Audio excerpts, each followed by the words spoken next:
Ratusan ribu pasukan berani mati telah mengepung ibu kota. Mereka hanya menunggu satu kata komando dari sang guru bangsa untuk melawan kezaliman politik yang melengsarkannya. Jika Gus Dur berteriak lawan, maka perang saudara tak bisa dihindari. Namun di saat genting itulah rahasia kewalian Gus Dur terungkap. Beliau memilih turun takhta dengan senyuman. Mengapa presiden yang didukung jutaan nyawa ini justru memilih menyerah demi sebuah kata kemanusiaan? Jika kalian rindu pada sosok pemimpin yang meletakkan nyawa rakyat di atas kekuasaan, tekan tombol subscribe dan like. Mari kita kirimkan doa untuk sang guru bangsa. Ketiklah Al-Fatihah di kolom komentar. Mari kita buka lembaran sejarahnya. Jakarta di penghujung Juli tahun 2001 bukan lagi kota yang ramah bagi mereka yang mencari ketenangan. Udara di sekitar Monas terasa pekat, bukan hanya oleh polusi kendaraan, tetapi oleh deses-deses politik yang tajam seperti sembilu di dalam Istana Merdeka. Bangunan putih peninggalan kolonial yang biasanya nampak angkuh itu, kini terasa seperti sebuah bunker yang terkepung. Lampu-lampu kristal di ruang oval memancarkan cahaya yang muram, memantul di wajah-wajah para ajudan yang tegang. Di tengah pusaran badai itu, K.H. Abdurrahman Wahid, atau yang lebih akrab disapa Gus Dur, duduk dengan tenang di kursi kerjanya. Beliau tidak bisa melihat gerek-gerek penuh kecemasan di sekelilingnya secara fisik, namun batinnya menangkap setiap getaran ketakutan yang ada di ruangan itu. Laporan intelijen masuk silih berganti. Radio panggil dan telepon di meja ajudan terus berdering tanpa henti. Kabar bahwa parlemen akan mempercepat sidang istimewa untuk memakzulkannya sudah bukan lagi rahasia. Para elit politik di Senayan telah bersekutu, mengumpulkan kekuatan untuk mencabut mandat yang baru berumur 21 bulan itu. Di luar pagar istana, panser-panser militer mulai mengambil posisi, moncongnya diarahkan ke arah jantung kekuasaan sipil. Namun, Gus Dur justru meminta disediakan air putih dan sedikit camilan sioleola. Ia sedang menunggu tamu santri untuk mengaji, bukan menunggu eksekusi politik. Bagi Gus Dur, politik bukanlah tentang mempertahankan kursi dengan segala cara. Sejak ia masih remaja di pesantren, ia telah diajarkan bahwa jabatan adalah amanah yang bersifat fana. Ia teringat akan perjuangan ayahnya, Kiai Wahid Hashim, dan kakeknya, Mbah Hashim Asyari. Mereka tidak pernah mengajarkannya untuk menjadi penguasa yang haus akan hormat manusia. Mereka mengajarkannya untuk menjadi pelayan umat. Namun, di Jakarta yang dingin ini, nilai-nilai pesantren itu sedang diuji oleh ambisi-ambisi besar. Para menteri dan penasihat hukumnya berulang kali mendesaknya untuk melakukan perlawanan total. Mereka menyarankan penggunaan kekuatan massa, pengerahan pasukan loyalis, hingga penggunaan dekret yang paling radikal. Gus Dur mendengarkan semua itu dengan sabar. Ia tidak membantah, namun ia juga tidak langsung mengiyakan. Dalam kegelapan indranya, ia justru sedang memandang jauh ke masa depan bangsa ini. Ia membayangkan jika ia memerintahkan ratusan ribu pendukungnya yang sudah siap mati di Jawa Timur untuk merangsek ke Jakarta, maka aspal ibu kota ini akan berubah warna menjadi merah. Ia membayangkan tangisan anak-anak yang kehilangan ayah mereka hanya demi mempertahankan seorang pria tua di kursi kepresidenan. Pikiran itu membuatnya bergidik. Baginya, nyawa satu orang warga negara lebih mahal harganya daripada seluruh pasal di dalam Undang-Undang Dasar. Ketegangan mencapai puncaknya ketika salah seorang staf ahli masuk dengan wajah pucat pasi. Ia melaporkan bahwa koalisi partai besar telah sepakat untuk menjatuhkannya esok hari dengan teduan-teduan yang ia tahu adalah fitnah politik. Gus Dur hanya tersenyum getir. Ia tahu bahwa kasus Pulau Gate dan Brunei Gate hanyalah pintu masuk yang dibuat buit untuk menghalangi langkah-langkah reformasinya yang terlalu berani, langkahnya yang ingin memangkas kekuatan militer dalam politik dan upayanya memberikan hak-hak kepada kaum minoritas. Ia sadar bahwa ia sedang melawan tembok besar yang kokoh, namun ia tidak merasa kecil. Malam itu, Gus Dur meminta agar semua pengeras suara di televisi dimatikan. Ia tidak ingin mendengar debat kusir para politisi yang sedang membagi-bagi kue kekuasaan, sementara rakyat di bawah sedang kebingungan.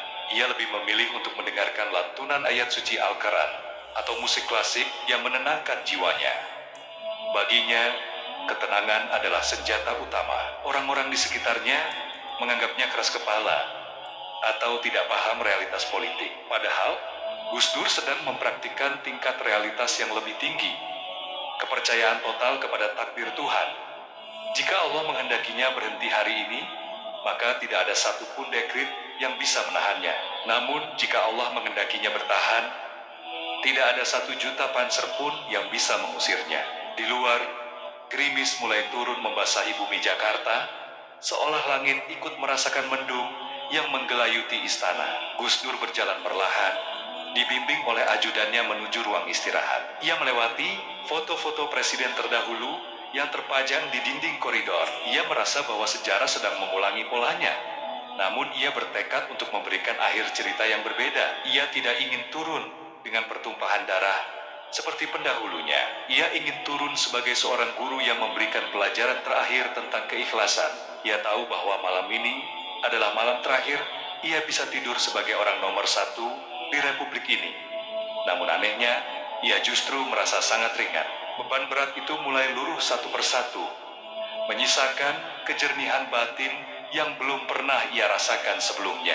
Di tengah kepungan intrik yang semakin menjepit di Jakarta, Gus Dur secara mendadak meminta untuk melakukan perjalanan ke Jawa Timur. Para ajudannya bingung, dalam situasi genting seperti ini, seharusnya presiden tetap berada di pusat komando.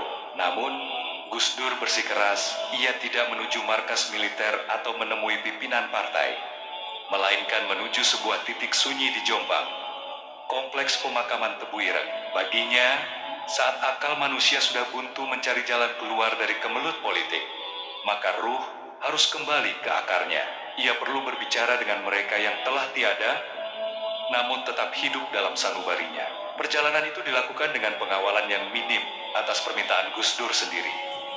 Ia ingin suasana yang hening. Sesampainya di depan gerbang pesantren yang didirikan oleh kakeknya itu, aroma harum bunga kemboja dan tanah basah menyambutnya. Gus Dur berjalan tertatih, dibimbing menuju nisan kayu sederhana, tempat Kiai Hashim Asy'ari dan Kiai Wahid Hashim bersemayam. Di sana, ia duduk bersimpuh di atas tanah. Tidak ada karpet merah, tidak ada kursi empuk, hanya ada seorang hamba yang sedang mengadu pada leluhurnya. Dalam keheningan malam yang hanya dipecah oleh suara jangkrik, Gus Dur memanjatkan doa yang panjang. Dalam dialog batinnya, ia seolah bertanya pada sang kakek, "Mbah, apakah saya harus bertahan? Mereka bilang, saya sedang mempertahankan demokrasi. Tapi di bawah sana, orang-orang sudah siap saling bunuh." Ia membayangkan wajah sang kakek yang teguh saat mengeluarkan resolusi jihad melawan penjajah. Namun, situasi sekarang berbeda. Musuhnya bukan penjajah asing, melainkan saudara sebangsa sendiri yang silau oleh kilauan jabatan.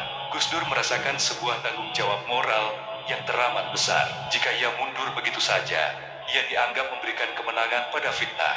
Namun jika ia bertahan dengan kekerasan, ia akan mengkhianati prinsip kemanusiaan yang ia bela sepanjang hidupnya. Di depan makam ayahnya, Kiai Wahid Hashim, Gus Dur teringat akan perjuangan ayahnya dalam merumuskan dasar negara. Ia sadar bahwa konstitusi adalah dokumen suci yang harus dijaga. Namun ia juga teringat pesan ayahnya bahwa agama dan politik haruslah menjadi jalan keselamatan, bukan jalan kehancuran. Air mata menetes di balik kacamata tebal Gus Dur. Ia merasa sangat kesepian di Jakarta. Di sana, semua orang bicara tentang pasal, tentang suara di parlemen, dan tentang strategi penggulingan. Tidak ada yang bicara tentang hati nurani. Hanya di tempat inilah ia merasa didengar tanpa perlu banyak bicara. Ia merasakan kehadiran ruhaniyah yang memberikan ketenangan luar biasa. Sebuah bisikan tak terdengar yang mengatakan bahwa kekuasaan itu seperti bayangan. Jika kau kejar, ia lari. Jika kau tinggalkan, ia akan mengikutimu. Setelah beberapa jam berada di pemakaman, Gus Dur berdiri dengan wajah yang jauh lebih cerah. Beban yang tadi membuatnya nampak bongkok seolah terangkat. Para santri yang melihatnya terheran-heran. Presiden mereka yang sedang diambang pelengseran justru terlihat seperti orang yang baru saja memenangkan lotre batin. Ia sempat bercanda dengan beberapa pengurus pesantren, menanyakan kabar santri dan kondisi dapur umum. Baginya, inilah dunianya yang asli. Istana Merdeka hanyalah tempat singgah sementara. Sebuah halte dalam perjalanan panjang pengabdiannya. Ia menyadari bahwa jika ia harus melepaskan jabatan presiden, ia akan kembali menjadi kiai. Kembali ke tempat di mana ia paling dicintai. Keputusan di dalam hatinya sudah bulat setelah ziarah itu. Ia tidak akan menggunakan cara-cara kotor untuk membalas cara kotor lawan politiknya. Ia akan menghadapi sidang istimewa dengan kepala tegak, namun dengan tangan yang terbuka lebar untuk memaafkan. Ia tidak takut kehilangan tahta, karena tahta yang sesungguhnya bukan berada di Jakarta, melainkan di hati para santri dan rakyat kecil yang mendoakannya. Keyakinan ini memberinya kekuatan yang tidak dimiliki oleh lawan-lawan politiknya, yang memiliki segalanya, namun tidak memiliki kedamaian batin. Gus Dur merasa telah mendapatkan restu dari leluhurnya untuk mengambil jalan yang paling sulit. Jalan mengalah untuk kemenangan yang lebih besar, yakni keselamatan nyawa umat manusia. Sepanjang perjalanan pulang menuju bandara, Gus Dur meminta diputarkan musik klasik. Ia mendengarkannya dengan khidmat, seolah setiap nada adalah dizikir yang menyatu dengan detak jantungnya.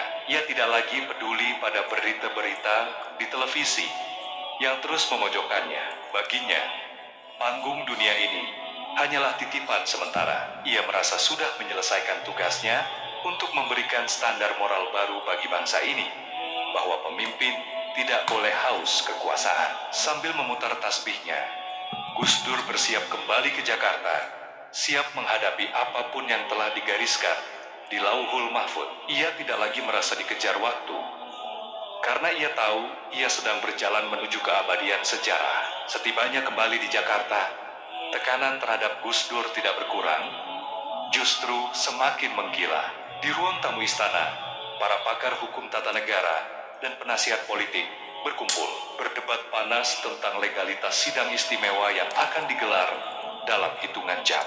Mereka berargumen bahwa prosedur yang dilakukan parlemen melanggar aturan main yang ada. Gus Dur duduk di tengah mereka, nampak seperti batu karang yang tenang di tengah samudera yang sedang mengamuk. Ia mendengarkan argumen-argumen hukum yang rumit itu, namun di matanya, masalah ini sebenarnya sangat sederhana. Ini bukan soal pasal-pasal, melainkan soal etika dan kejujuran dalam bernegara. Gus, kita bisa menggugat mereka secara hukum.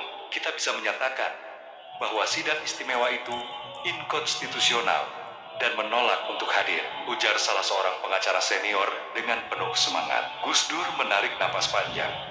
Suaranya terdengar jernih saat ia menjawab, "Kalian ini bicara soal aturan, tapi mereka bicara soal kekuasaan. Kalau saya bertahan hanya demi aturan sementara, rakyat di luar sana mulai saling curiga dan mau berkelahi. Buat apa aturan itu? Aturan itu dibuat untuk melindungi manusia. Jangan sampai manusia dikorbankan untuk mempertahankan secari kertas." Perdebatan itu berlangsung berjam-jam, namun Gus Dur tetap pada pendiriannya. Ia akan melakukan apa yang menurutnya benar, bukan apa yang menurutnya menguntungkan secara politik. Bagi Gus Dur, setia pada konstitusi berarti setia pada roh dari konstitusi itu sendiri, yaitu keadilan bagi seluruh rakyat. Ia merasa para elit politik saat itu sedang mempermainkan undang-undang dasar hanya untuk memenuhi dahaga kekuasaan mereka. Jika ia mengikuti permainan mereka, ia merasa ikut mengotori nilai-nilai demokrasi yang ia perjuangkan sejak zaman Orde Baru. Ia lebih memilih untuk dijatuhkan secara tidak sah daripada harus bertahan dengan cara yang tidak bermoral. Pendirian ini membuat banyak pendukungnya merasa frustrasi. Namun Gus Dur memiliki logika kiai yang sulit dipahami oleh politisi murni. Ia percaya bahwa kebenaran pada akhirnya akan menemukan jalannya sendiri, tanpa perlu dipaksa dengan kekerasan. Di malam yang sunyi itu, Gus Dur meminta dibacakan salinan naskah dekret yang sedang dipersiapkan oleh timnya. Dekret itu berisi pembubaran parlemen dan percepatan pemilu untuk mengembalikan kedaulatan kepada rakyat. Ia tahu langkah ini sangat berisiko dan bisa dianggap inkonstitusional oleh lawan-lawannya. Namun, baginya ini adalah satu-satunya jalan untuk memutus kebuntuan politik yang memuakan. Namun, di tengah persiapan itu, ia terus bertanya kepada para jenderalnya, apakah rakyat akan aman? Apakah akan ada bentrokan? Jawaban yang ia terima tidak memuaskan. Ada indikasi kuat bahwa militer akan mengambil celah di tengah kerusuhan untuk kembali berkuasa. Pikiran ini membuatnya kembali merenung. Kesetiaannya pada kursi presiden mulai pudar, digantikan oleh kecemasan akan keselamatan bangsa. Para ajudan melihat Gus Dur sering terdiam cukup lama, tangannya tak henti memutar tasbih. Dalam kesunyian itu, ia sedang melakukan muhasabah, introspeksi diri yang mendalam. Ia menyadari bahwa jabatan presiden hanyalah satu bab kecil dalam hidupnya yang panjang. Ia tidak ingin bab ini diakhiri dengan catatan kaki yang berdarah. Kesetiaannya pada prinsip hukum dan moralitas lebih besar daripada keinginannya untuk tetap dipanggil Bapak Presiden. Ia mulai mempersiapkan diri secara mental untuk meninggalkan istana. Ia mulai memberi instruksi kepada keluarganya untuk merapikan barang-barang pribadi. Sebuah instruksi yang mengejutkan staf rumah tangga istana yang mengira sang presiden akan bertahan hingga titik darah penghabisan. Pagi menjelang sidang istimewa, Gus Dur meminta disediakan sarapan nasi goreng dan teh manis seperti biasa. Tidak ada raut wajah orang yang akan kehilangan jabatan besar. Ia justru banyak bercanda dengan para pelayan istana, menanyakan sekolah anak-anak mereka, dan memberikan nasihat-nasihat kecil. Di matanya, semua manusia itu sama. Kursi presiden tidak membuatnya merasa lebih tinggi dari tukang kebun di halaman istana. Inilah yang membuatnya begitu kuat. Karena ia tidak merasa memiliki apapun, maka ia tidak merasa kehilangan apapun. Ia setia pada janjinya untuk menjaga perdamaian. Dan jika harga dari perdamaian itu adalah kursinya, maka ia akan memberikan kursi itu dengan senang hati, asalkan ia tetap bisa memeluk kemanusiaannya dengan utuh. Kabar mengenai rencana percepatan sidang istimewa untuk melengsarkan Gus Dur menyebar seperti api yang ditiup angin kencang ke seluruh pelosok pesantren di Jawa. Di kantong-kantong basis masa Nahdliyin, suasana mendidih. Ribuan santri dan warga desa mulai mengikatkan kain perca putih di lengan mereka, sementara yang lain mengenakan ikat kepala merah bertuliskan kalimat tauhid. Mereka menyebut diri mereka pasukan berani mati. Bagi mereka, menyerang Gus Dur bukan sekadar urusan politik, melainkan penghinaan terhadap marwah kiai yang merupakan pewaris para nabi. Truk-truk besar mulai disewa secara swadaya, mengangkut massa dari Jombang, Kediri, Situbondo, hingga Banyuwangi menuju ibu kota. Mereka membawa bambu runcing yang telah didoakan, dan keyakinan bahwa darah mereka halal untuk membela sang guru bangsa. Ia merasa berada di posisi yang sangat sulit. Secara politis, ia memiliki tentara rakyat yang sangat loyal yang bisa ia gunakan sebagai daya tawar terhadap militer dan parlemen. Jika ia membiarkan massa mengamuk, militer mungkin akan ragu untuk melanjutkan pelengseran karena takut akan kerusuhan massal 1998 terulang kembali. Namun, nurani Gus Dur menolak mentah-mentah logika kekuasaan seperti itu. Ia teringat kaidah fikih bahwa menolak kerusakan lebih utama daripada mengejar manfaat. Baginya, manfaat bertahan sebagai presiden tidak ada artinya jika kerusakannya adalah hilangnya nyawa seorang manusia. Ia merasa sedang diuji oleh isyarat langit. Apakah ia akan memilih egonya sebagai pemimpin besar atau memilih keselamatannya sebagai pelindung umat? Keputusannya untuk melarang total perlawanan fisik justru membuat para lawan politiknya di Senayan semakin berani. Karena mereka tahu Gus Dur tidak akan menggunakan kekerasan. Namun, Gus Dur tidak peduli. Ia tetap mengirimkan utusan-utusannya ke kantong-kantong massa untuk membujuk mereka pulang. Ia bahkan mengancam akan keluar dari istana secara sepihak jika ada satu saja aksi anarkis yang dilakukan atas namanya. Keteguhan hati Gus Dur ini menjadi momen krusial dalam sejarah demokrasi Indonesia. Di saat para pemimpin lain mungkin akan memprovokasi massa untuk mempertahankan kekuasaan, Gus Dur justru menjadi peredam amarah paling efektif. Ia berdiri sebagai jembatan antara kemarahan rakyat dan ambisi elit, membiarkan dirinya sendiri terhimpit di tengah demi memastikan tidak ada darah yang tumpah di aspal Jakarta. Dini hari tanggal 23 Juli tahun 2001, Istana Merdeka berubah menjadi ruang remang yang syarat dengan asap rokok dan aroma kopi tubruk yang kuat. Para menteri yang masih setia, pengacara, dan aktivis pro-demokrasi berkumpul di ruang kerja Gus Dur. Mereka semua terjaga. Mata mereka sembab karena kurang tidur, memantau perkembangan di gedung DPR atau MPR yang sudah memulai prosedur kilat untuk memakzulkan presiden. Suasana sangat mencekam karena komunikasi dengan pihak militer dan kepolisian sudah hampir terputus sama sekali. Panser-panser militer kini bukan lagi berjaga di kejauhan, melainkan sudah moncongnya diarahkan tepat ke arah gerbang istana. Gus Dur duduk di kursinya, menyeruput kopi pahitnya dengan tenang, seolah sedang menikmati fajar di pedesaan Jombang. Gus, naskahnya sudah siap. Ini adalah langkah terakhir untuk menyelamatkan negara dari anarki parlemen, bisik salah seorang staf sambil meletakkan selembar kertas di meja kayu jati tersebut. Itu adalah draft dekret presiden yang berisi pembekuan lembaga legislatif. Secara politik, ini adalah langkah skakmat. Namun secara hukum, ini adalah wilayah abu-abu yang sangat berbahaya. Gus Dur meminta naskah itu dibacakan perlahan.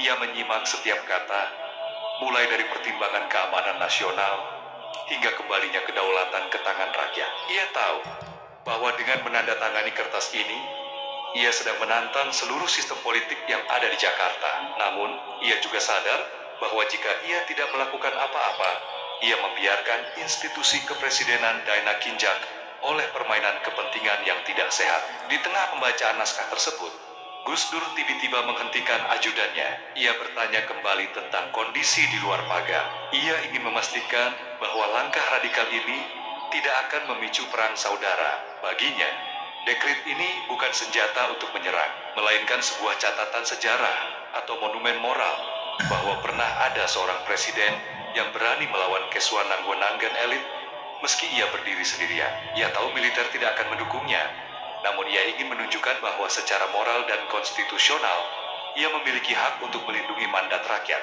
Dengan tangan yang stabil, ia akhirnya menandatangani dokumen tersebut. Aroma kopi yang mengepul di ruangan itu menjadi saksi bisu lahirnya sebuah keputusan yang paling kontroversial dalam sejarah politik Indonesia modern. Setelah dekret ditandatangani, Gus Dur meminta semua orang di ruangan itu untuk tetap tenang. Ia tidak ingin ada perayaan atau euforia, karena ia tahu badai yang lebih besar akan segera menerjang. Benar saja, hanya dalam hitungan menit setelah pengumuman dekret, Mahkamah Agung mengeluarkan fatwa yang menolak keabsahan langkah tersebut, dan MPR justru semakin mempercepat sidang pemakzulan. Gus Dur hanya tersenyum tipis mendengar kabar itu. Ia tahu bahwa secara fisik ia mungkin akan segera terusir dari gedung ini. Namun secara batin, ia merasa telah menunaikan kewajibannya sebagai pemimpin yang konsisten. Ia telah menunjukkan bahwa ia tidak takut pada jabatan, dan ia tidak takut kehilangan segalanya demi sebuah prinsip yang ia yakini benar. Malam itu berakhir dengan keheningan yang luar biasa di dalam istana. Gus Dur meminta para ajudannya untuk beristirahat. Ia sendiri tetap duduk di kursinya, memutar tasbih dan berzikir pelan. Ia merasa seolah sedang berada di tengah badai, namun jiwanya tetap berada di titik yang paling teduh. Ia memandang cangkir kopinya yang sudah dingin, menyadari bahwa perjalanan politiknya mungkin akan berakhir di sini. Namun perjalanan spiritualnya baru saja mencapai puncaknya. Ia telah menyerahkan seluruh hasilnya kepada Tuhan. Tawakal yang ia pelajari di pesantren kini ia praktikkan di pusat kekuasaan negara. Ia siap untuk pergi. Ia siap untuk dilengsarkan. Asalkan ia pergi dengan membawa harga diri sebagai seorang kiai yang tidak pernah berkhianat pada kemanusiaan. Pagi hari setelah dekret dikeluarkan, Jakarta berubah menjadi kota yang mencekam. Pengumuman resmi pemakzulan Gus Dur oleh MPR telah disiarkan secara luas. Penggantinya sudah bersiap untuk dilantik. Namun, masalah besar muncul ketika ribuan pendukung Gus Dur yang tetap bertahan di sekitar istana mulai kehilangan kesabaran. Mereka merasa dikhianati oleh sistem hukum dan politik. Massa mulai merangsek maju, mencoba menembus kawat berduri dan berhadapan langsung dengan panser-panser militer. Potensi pertumpahan darah sudah di depan mata. Di dalam istana, para loyalis Gus Dur memberikan opsi terakhir. Gunakan kekuatan rakyat untuk menduduki gedung-gedung vital. Ini adalah momen di mana Gus Dur bisa memilih untuk menjadi seorang revolusioner yang mempertahankan kekuasaan dengan api. Namun, disinilah letak keajaiban spiritual Gus Dur. Ia memanggil semua pimpinan massa dan staf dekatnya ke ruang utama. Dengan suara yang berat namun penuh penekanan, ia mengeluarkan sebuah fatwa hati yang kemudian akan dikenang selamanya. Saya tegaskan, tidak boleh ada setetes darah pun yang tumpah karena urusan jabatan saya. Tegas Gus Dur, ia menjelaskan bahwa jika ia harus jatuh, biarlah ia jatuh sendirian. Jangan membawa rakyat masuk ke dalam penderitaan. Baginya, mempertahankan kekuasaan dengan mengorbankan nyawa manusia adalah dosa besar yang tidak akan pernah bisa dimaafkan. Ia lebih memilih untuk terlihat lemah dan kalah di mata dunia politik daripada harus menghadap Tuhannya dengan tangan yang berlumuran darah saudaranya sendiri. Pernyataan ini seketika meruntuhkan rencana perlawanan fisik yang sudah disusun oleh beberapa faksi pendukungnya. Mereka menangis, merasa sedih, melihat kiai mereka diperlakukan secara tidak adil, namun tetap mengutamakan keselamatan mereka. Gus Dur secara pribadi menelepon beberapa koordinator lapangan di Jawa Timur, memerintahkan mereka untuk menenangkan massa dan meminta mereka untuk melakukan salat Id serta doa bersama daripada turun ke jalan. Keputusan ini menunjukkan bahwa Gus Dur adalah seorang pemimpin yang memiliki kendali penuh atas dirinya sendiri. Ia tidak terbawa arus dendam atau amarah. Baginya, kekuasaan adalah ujian untuk menahan diri, bukan ujian untuk menunjukkan kekuatan. Dunia internasional mengamati dengan saksama. Banyak pengamat politik yang terkejut melihat transisi kekuasaan yang biasanya berdarah-darah di negara-negara berkembang justru berlangsung dengan tingkat pengendalian diri yang luar biasa di tangan Gus Dur. Ia membuktikan bahwa kekuatan moral jauh lebih tinggi daripada kekuatan senjata. Meskipun militer tidak lagi mematuhi perintahnya, Gus Dur tetap memegang otoritas spiritual atas jutaan rakyatnya. Ia menggunakan otoritas itu bukan untuk menyerang balik, melainkan untuk memastikan transisi berjalan damai. Di momen inilah, Gus Dur benar-benar melepas atribut presidennya. Secara batiniah, ia kembali menjadi bapak bagi seluruh umat yang lebih peduli pada keselamatan anak-anaknya daripada kursi emas yang sedang diperebutkan di Senayan. Siang itu, di tengah hiruk-pikuk pelantikan presiden baru di gedung MPR, Gus Dur justru meminta disediakan makanan sederhana di ruang makan istana. Ia mengajak para pegawai rendahan di istana, mulai dari tukang bersih-bersih hingga pelayan, untuk makan bersamanya. Ia bercanda dengan mereka, menanyakan kabar keluarga mereka, seolah tidak terjadi guncangan besar dalam hidupnya. Di ruang makan itulah, ia secara tidak langsung berpamitan. Ia menunjukkan bahwa kemuliaan seseorang tidak ditentukan oleh seberapa lama ia menjabat, melainkan oleh seberapa besar ia mampu memanusiakan orang-orang di sekitarnya saat ia sedang berada di titik terendahnya. Ikhlas bagi Gus Dur bukan lagi sebuah konsep, melainkan tarikan napas yang nyata. Ia sudah benar-benar siap untuk pergi, membawa kemenangan moral yang tak akan pernah bisa direbut oleh siapapun. Sore hari tanggal 23 Juli tahun 2001, atmosfer di halaman Istana Merdeka mencapai titik paling ganjil dalam sejarah Republik Indonesia. Di luar pagar, moncong panser dan deretan aparat keamanan berdiri kaku, mewakili kekuasaan formal yang baru saja dipindahkan melalui palu sidang di Senayan. Namun, di dalam istana, KH Abdurrahman Wahid justru sedang mempersiapkan sebuah protes kebudayaan yang paling tenang sekaligus paling menggetarkan dunia. Para ajudan dan staf kepresidenan sibuk meminta Gus Dur mengenakan setelan jas lengkap atau pakaian formal kenegaraan untuk menunjukkan bahwa ia masih memegang wibawa kepresidenan di hadapan media internasional yang sudah berkumpul di depan balkon. Namun, Gus Dur hanya terkekeh pelan. Baginya, wibawa tidak terletak pada mahalnya kain yang melekat di tubuh, melainkan pada kejujuran jiwa yang tidak takut kehilangan apapun. Gus, tolong pakai jasnya. Rakyat di luar ingin melihat presiden mereka tetap tegak, bujuk salah seorang loyalis dengan nada cemas. Gus Dur menggelengkan kepala sambil tersenyum jenaka. Ia justru meminta diambilkan kaos oblong putih dan celana pendek bermotif kotak-kotak pakaian yang biasa ia kenakan saat bersantai di rumah. Dengan bantuan ajudan, sang kiai melangkah keluar menuju balkon istana. Saat pintu balkon terbuka, ribuan pasang mata di bawah sana terbelalak. Mereka tidak melihat seorang penguasa yang sedang marah, tidak melihat seorang diktator yang sedang terdesak, melainkan melihat seorang bapak yang baru saja bangun tidur dan hendak menyapa anak-anaknya. Penampilan Gus Dur dengan celana pendek itu adalah sebuah simbol dekonstruksi kekuasaan yang luar biasa. Ia sedang mengejek kekakuan protokol politik yang seringkali menutupi kebusukan hati dengan pakaian mewah. Gus Dur melambaikan tangannya dengan riang ke arah massa yang menangis histeris. Lambaian itu begitu tulus, seolah-olah ia sedang berkata bahwa ia baik-baik saja, bahwa kehilangan jabatan presiden tidak membuatnya kehilangan martabat sebagai manusia. Di tengah kepungan panser, celana pendek Gus Dur menjadi senjata moral yang melumpuhkan keangkuhan militer dan politisi. Ia menunjukkan bahwa istana hanyalah sebuah gedung, dan ia bisa meninggalkannya kapan saja tanpa rasa sesak. Tindakan ini seketika mendinginkan ketegangan. Massa yang tadinya ingin mengamuk karena melihat kiai mereka diusir, tiba-tiba terdiam melihat betapa santainya sang kiai menghadapi badai tersebut. Gus Dur telah memenangkan pertempuran persepsi. Ia bukan orang yang kalah, melainkan orang yang sudah selesai dengan dirinya sendiri. Di balik aksi ikonik itu, Gus Dur sebenarnya sedang mengirimkan pesan spiritual tentang zuhud. Ia ingin menunjukkan kepada rakyat Indonesia bahwa jabatan tidak boleh dikejar sampai mati dan tidak boleh ditangisi saat pergi. Ia merobek sekat antara pemimpin dan rakyat dengan cara yang paling telanjang. Sore itu, dunia internasional mencatat bahwa ada seorang pemimpin di timur yang dijatuhkan dari tahtanya. Namun ia justru keluar menemui rakyatnya dengan pakaian paling sederhana, tanpa rasa malu sedikit pun. Gus Dur merasa sangat merdeka di balkon itu.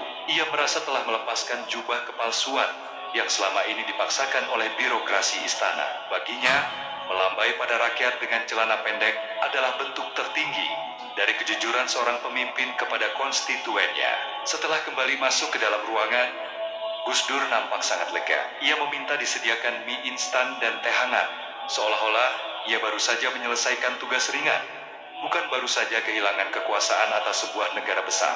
Ia tidak peduli jika tindakannya dianggap tidak sopan oleh para pengamat protokol. Bagi Gus Dur, kesopanan yang hakiki adalah tidak membohongi rakyat dan tidak menumpahkan darah mereka demi sebuah kursi. Ia telah membuktikan bahwa keikhlasan bisa ditampilkan dalam bentuk yang paling jenaka sekalipun. Malam itu, ia tidur dengan sangat lelap di kamar istana untuk terakhir kalinya. Sementara para lawan politiknya di luar sana justru mungkin tidak bisa tidur nyenyak karena sibuk memikirkan bagaimana cara mengelola kekuasaan yang baru saja mereka rebut dengan penuh intrik. Pagi hari tanggal 26 Juli tahun 2001, waktu seolah berjalan melambat di koridor Istana Merdeka. Ini adalah hari terakhir Gus Dur menginjakkan kaki di gedung yang penuh sejarah itu sebagai penghuni. Sejak subuh, suasana di dalam istana sangat emosional. Para pegawai sekretariat, petugas kebersihan, hingga anggota pas pampres yang biasanya tampak dingin, kini tak mampu menyembunyikan kesedihan mereka. Mereka berdiri berjejer sepanjang koridor menuju pintu keluar, membentuk pagar penghormatan yang tidak diperintahkan oleh protokol manapun. Banyak dari mereka yang meneteskan air mata, menyadari bahwa mereka akan kehilangan seorang pemimpin yang selama ini memperlakukan mereka bukan sebagai bawahan, melainkan sebagai keluarga. Gus Dur berjalan perlahan, dipandu oleh ajudan setianya, melewati karpet merah yang membentang luas. Langkah kaki Gus Dur di atas karpet merah itu terdengar lirih, namun mantap. Ia tidak menoleh ke belakang dengan tatapan nanar, juga tidak menunjukkan kemarahan pada dinding istana yang sebentar lagi akan dihuni orang lain. Setiap kali ia mendengar suara isak tangis dari para staf, ia berhenti sejenak dan melemparkan banyolan ringan untuk menghibur mereka. Sudah, jangan menangis. Saya ini cuma pindah rumah, bukan mau ke liang lahat. Nanti kalau kangen, main saja ke Ciganjur. Kita ngopi di sana, ucapnya sambil terkekeh. Namun, kata-kata itu justru membuat tangis para pegawai pecah. Mereka tahu bahwa Gus Dur sedang berusaha menanggung beban emosional sendirian, agar orang-orang di sekitarnya tidak merasa terpuruk. Inilah derajat keikhlasan yang sulit dipahami, ketika sang korban justru menjadi penghibur bagi mereka yang merasa kehilangan. Di ujung koridor, tepat sebelum menuruni tangga istana menuju mobil pribadi yang sudah menunggu, Gus Dur berhenti sejenak. Ia menghirup udara pagi Jakarta dengan sangat dalam, seolah ingin merekam aroma perjuangan yang telah ia lalui selama 21 bulan terakhir. Di depannya, ribuan massa sudah berkumpul, Tidak lagi membawa bambu runcing, melainkan membawa bunga dan poster ucapan terima kasih. Pemandangan ini sangat kontras dengan prosedur pengusiran paksa yang dibayangkan oleh banyak pengamat politik. Gus Dur keluar dari istana bukan sebagai pesakitan, melainkan sebagai pahlawan moral. Karpet merah yang biasanya digunakan untuk menyambut tamu agung, kini menjadi saksi bisu kepergian seorang pria yang lebih memilih menjaga integritas daripada menjaga fasilitas negara. Gus Dur menolak menggunakan mobil kepresidenan berplat RI1 untuk kepulangannya. Ia memilih menggunakan mobil pribadinya. Sebuah pesan kuat bahwa ia sudah benar-benar menanggalkan identitas kekuasaan formalnya saat ia melangkah turun dari anak tangga terakhir. Ia sempat menyentuh pilar istana sejenak, seolah memberikan salam perpisahan pada saksi bisu kekuasaannya yang singkat namun penuh warna. Di dalam hatinya, ia merasa syukur yang luar biasa karena ia bisa meninggalkan tempat itu dengan tangan yang bersih.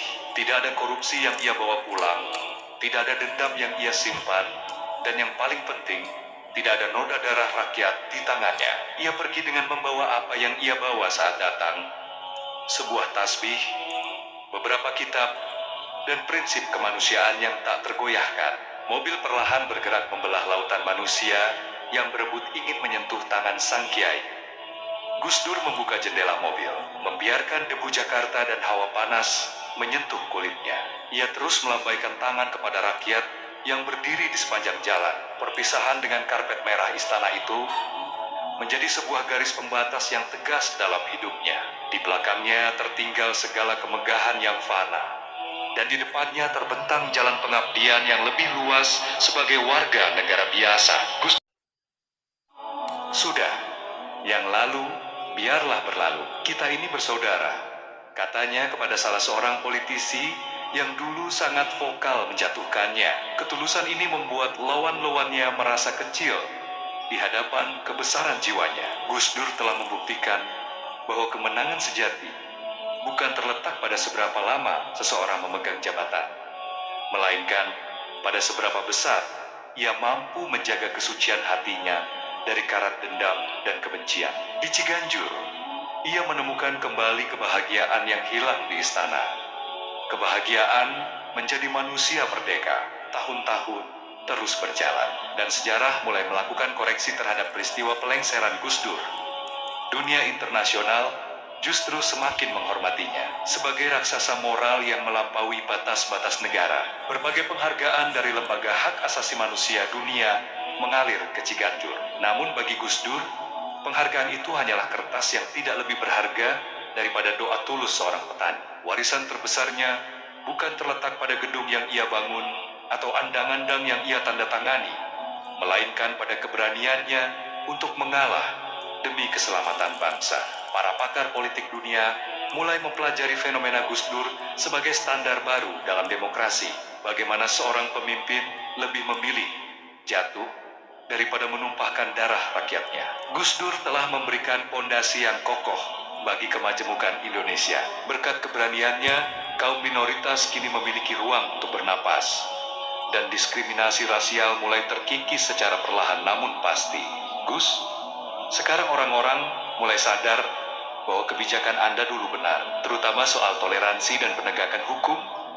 Lapor seorang mahasiswa yang sedang sowan di teras rumahnya. Gus Dur hanya tersenyum tipis. Matanya yang terpejam, seolah sedang menatap masa depan bangsa ini yang masih penuh tantangan. Jabatan saya itu cuma sebentar, tapi pondasi persaudaraan yang saya bangun harus bertahan 1000 tahun. Kalau saya harus jatuh supaya orang Tionghoa bisa berberongsai, supaya orang Papua merasa dimanusiakan, dan supaya umat beragama bisa beribadah tanpa rasa takut, maka jatuhnya saya adalah sebuah kemenangan besar, tegasnya. Gus Dur tidak lagi milik satu partai atau satu golongan.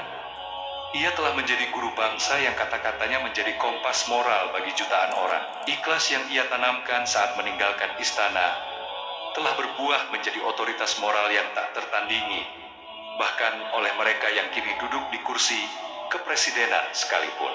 Warisannya juga hidup dalam setiap banyolan dan kritik tajamnya yang tetap konsisten membela kaum papa, meskipun fisiknya semakin lemah. Semangatnya untuk membela keadilan tidak pernah padam. Ia seringkali turun langsung ke daerah-daerah konflik untuk meredam kemarahan warga, menggunakan pengaruh spiritualnya untuk mencegah kekerasan. Banyak pemimpin dunia yang datang ke Ciganjur bukan untuk urusan diplomatik formal, melainkan untuk mencari kearifan dari seorang kiai yang pernah memimpin sebuah negara besar dengan hati seorang hamba. Gus Dur membuktikan bahwa kekuatan moral jauh lebih abadi daripada kekuatan senjata atau uang.